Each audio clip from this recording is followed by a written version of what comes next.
반갑습니다. 한국사 전문 강사 강재민입니다. 그동안 잘 지내셨습니까? 저도 여러분의 만남을 손꼽아 기다리고 있었습니다. 여러분들의 많은 관심과 응원 덕분에 제가 유튜브 채널을 계속해서 이어갈 수 있는 힘이 되고 있습니다.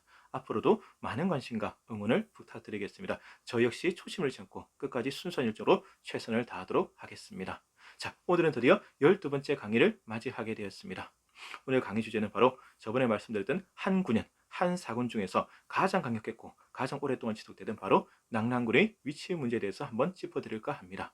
저번 시간에 한번 내용을 복습해 보도록 하겠습니다. 고조선이 위만조선으로 바뀌고 이 위만조선이 너무 번성하게 되니까 한무제가 이를 침략하게 됩니다. 결국 BC 108년에 고조선이 멸망하면서 고조선은 우리 역사 속 뒤안길로 사라지게 됩니다. 하지만 이게 끝이 아니죠. 한무제는 고조선의 일직을 통치하기 위해서 일전의 식민 통치 기관이 할 수 있는 한 군현 또는 한 사군을 설치하게 됩니다. 4개의 군이거든요. 낙랑, 현도, 임둔, 진번입니다. 이 중에서 제가 낙랑은 주의 깊게 기억해 두라고 제가 말씀을 드렸습니다. 왜냐하면 이 낙랑이 한 9년 중에서 세력이 가장 강성했고 가장 오랫동안 지속되었습니다. 예를 들어서 삼국사기 기록에 따르면 이 낙랑이 고구려 미천왕 때인 서기 313년에 축출될 때까지 거의 장장 400년 가까이 한반도에 존속하였습니다. 굉장히 오랜 시간 존속하였던 것이죠. 그러면 이 낙랑군의 위치 문제가 왜 중요하냐? 이 낙랑군에 관한 흥미로운 기록이 있습니다. 이 낙랑군은 바로 고조선에 수였던 왕검성에 위치한다. 따라서 낙랑군의 위치를 알아내면 고조선의 에서도 왕검성의 위치를 알아낼 수 있게 되고, 그렇다면 고조선의 중심관계를 우리는 밝혀볼 수 있는 중요한 단초를 제공한다는 점에서 굉장히 중요한 부분이라고 할 수 있습니다. 따라서 현재 한국 고대 사학의 가장 뜨거운 논쟁거리고 관련된 연구 논문이 1000편 정도 발표될 정도로 뜨겁습니다. 하지만 아직까지도 결론은 나지 않고 있는 상황입니다. 그래서 제가 이 관련된 논쟁을 간단하게 정리해드리고 짚어드릴까 합니다. 먼저 주루사, 현재 우리나라 사학계를 이끌고 있는 주루사학계 또는 강단사학계에서는 어떤 주장을 펼치고 있냐면 이 낙랑군의 위치가 바로 북한의 평양, 대동강 일대에 있었다는 대동강 일대설을 주장하고 있습니다. 그 근거는 바로 이 대동강 일대에서 바로 한나라 중국의 영향을 받았던 많은 고고학적 유적과 유물이 나오고 있다는 것이죠. 반면에 민족주의사 또는 제야사학에서는 아니다. 낙랑은 대동강이 아니라 중국의 요동이나 요새에 있었다는 주장을 펼치게 됩니다. 북한 사학계도 현재 요동설을 주장하고 있거든요. 이렇게 팽팽하게 맞서고 있는데 결론은 나지 않고 있는 현실입니다. 여기서 제가 흥미로운 학자 한 분의 말씀을 언급해 드리도록 하겠습니다. 지금 인하대 융합고고학부 교수로 계시고 우리나라 고조선 연구에 손꼽히는 권위자로 꼽히는 바로 복길의 교수님이거든요. 이분이 뭐라고 하셨냐면 이런 말씀을 하셨습니다. 내가 모든 중국 측 사서와 문헌을 꼼꼼하게 다 검토해 보았다.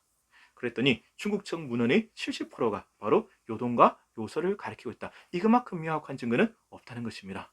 그러면 대동강 일대에서 발견되는 중국의 영향을 받던 그 고고학적 유적과 유물은 어떻게 설명할 것이냐? 그것은 그곳에서 고고학적 유적과 유물이 나왔다고 해서 바로 그곳에 낙랑이 있었다고 볼 수는 없다. 그것은 문화교류의 흔적이라고 주장하게 됩니다. 그리고 지금 여기서 문헌에서는 지금 문헌 측 사료에서는 요동과 요새를 가리키고 고고학적 유적과 유물은 대동강 일대를 가리키지 않습니까? 이렇게 문헌과 고고학적 유물과 유적과 유물이 충돌할 때는 누구 말이 우선이냐면 바로 문헌이 우선이라는 겁니다. 그래서 이분은 요동과 요서 일대설을 주장하고 계시죠. 북한학계에서도 이렇게 주장합니다. 보통 이 주류학계들이 현재 주장하고 있는 대동강 일대설은 일제강점기 때 일제 식민 사학자들에 의해서 처음 정립되고 그것이 현재 친일사의 거두라고 꼽히는 이병도에 의해서 개성되어서 현재까지 전해지고 있거든요. 따라서 그 당시에는 수많은 고고학적 유적과 유물이 나왔는데 신기하게도 해방이 되고 북한으로 정권이 바뀐 데에는 이러한 고고학적 유적과 유물이 더 이상 나오지 않는다. 따라서 북한 사학계에서는 이것은 일제 식민 사학자들이 인위적으로 조작한 내용이다. 이렇게까지 주장하고 있습니다. 팽팽하게 맞서고 있는 것이죠. 그러면서 민족주의 사학에서는 또 이러한 중요한 증거 문헌 자료를 들고 나왔습니다. 바로 태강지리지입니다. 태강지리지는 중국적 사서, 즉 문헌인데요. 그게 보면 굉장히 중요하고 흥미로운 기록이 나옵니다. 뭐냐면 낙랑군의 위치에 관한 기록이거든요. 낙랑군은 수성현 갈석산에 있는데 이곳은 바로 장성이 시작되는 기점이다. 자, 수성현 갈석산, 장성이 시작되는 기점은 바로 지금 중국의 요서지방입니다. 따라서 이것만큼 명확한 기록이 또 없다는 것이죠. 이에 대해서 우리 주류사 강단서에 어떻게 또 반박하냐면 아니다. 이 태강지리 자체가 현존하지 않는 사서는 현재 전해지지 않는 사서입니다. 따라서 그 기록의 신빙성이 의심되다는 것이죠. 따라서 이렇게 팽팽하게 맞서다 보니 결론이 안 나요. 수많은 학술적 세미나와 토론이 있었지만 감정적 대립만 심해지고 있습니다. 예를 들어서 주류사학, 강단사학에서는 민족주의 사학이나 제야사학을 가리켜서 뭐라고 하냐면 역사를 제대로 배우지 않은 즉 정통 역사학이 아니라는 겁니다. 그래서 뭐 사이비 사학이다, 유사 사학이다 이렇게 매도하게 됩니다. 반면에 이 민족주의 사학이나 제야사학에서는 이 주류사학이나 강단사학을 가리켜서 뭐라고 하냐면 일제 식민사회를 계승하는 친일 매국노도까지 이렇게 매국노다 이렇게 이제 인신공격을 하게 되면서 감정 대립이 더 심해지고 심지어는 법정 소송까지 가는 이런 안타까운 일이 현재 벌어지고 있습니다. 저는 어느 편을 들 수 없죠. 제가 뭐 고대사를 전공한 학자도 아니고 이 분야의 전문가도 아닙니다. 또 양쪽 말을 다 들어봤지만 누구 말이 쉽게 옳다고 이렇게 제가 손을 들을 수는 없는 상황이죠. 판단은 각자의 몫인데 제가 한 가지 드리고 싶은 말씀은 뭐냐면 제가 누누이 말씀드리는 부분이 있지 않습니까? 역사는 있는 그대로 바라보고 기록해야 된다. 그렇지 않습니까?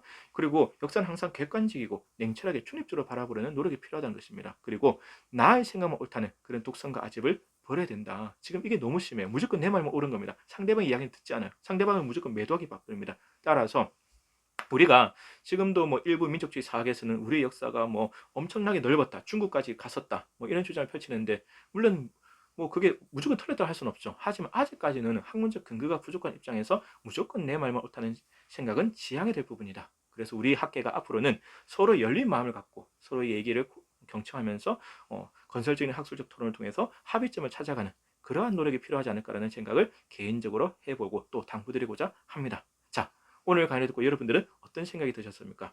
낙령은 어디 있었을까요? 요동이나 요서였을까요? 아니면 평양이나 대동강일 때였을까요? 쉽사리 결론을 내릴 수 없습니다. 하지만 묻는 척 사료에 따르면 요동과 요설이 좀 더 설득이 있지 않나 저는 개인적으로 그렇게 생각을 하고 앞으로 더 많은 연구가 이루어지기를 부탁드리겠습니다. 오늘 강의는 이쯤 하고 물러가도록 하겠습니다. 여러분. 자, 여러분들이 많은 관심과 응원 덕분에 제가 여기까지 성장할 수 있었습니다. 앞으로도 많이 성원해 주시고 많이 구독해 주시고 시청해 주시길 부탁드리겠습니다. 저도 끝까지 좋은 강의로 최선을 다해 보답하도록 하겠습니다. 지금 코로나19가 정점을 향해 가고 있지 않습니까? 굉장히 힘든 시기는 맞습니다, 여러분. 하지만 이런 말이 있지 않습니까? 해 뜨기 전이 가장 어둡다. 저는 이 고비만 잘 넘어간다면 우리의 소중한 일상에 한 발 더 다가갈 수 있다고 저는 확신합니다. 여러분 끝까지 힘내시고 저와 함께 화이팅 하시길 바랍니다. 저는 다음에 더 좋은 강의로 찾아뵙도록 하겠습니다. 감사합니다. 한국사 전문 강사 강재민